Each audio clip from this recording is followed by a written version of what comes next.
Amakuru mashya TV.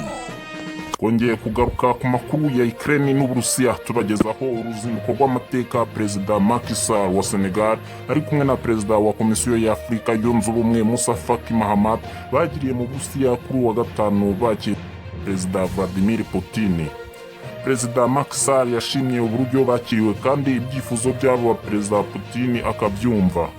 Yagize ati Perezida Putin yatwemereye ubushake afite mu korohereza icuruzwa ry'ingano ziva muri Ukraine. Uburusiya bwiteguye nabwo korohereza iyoherezwa mu mahanga ry'ingano zabwo n'ifumbire mvaruganda. Perezida wa Senegal yasabye abafatanyabikorwa ba Afurika ku isi gukuraho ibihano byafatiwe ingano cyangwa ifumbire mvaruganda yoherezwa kuri uyu mugabane. Dr. Musa Faki Mahamat, perezida wa Komisiyo ya Afurika yunze ubumwe we, yatangaje ko mu bindi baganiriye na Perezida Putin hari uburyo Afurika yifuza ko ikibazo kiri hagati ye na Ukraine gikemuka mu nzira y'amahoro.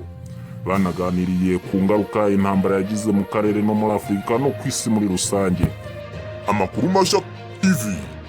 Kanda handitse subscribe niba utarabikora, uradutera inkunga yo kujya tukugezaho amakuru mashya buri gihe.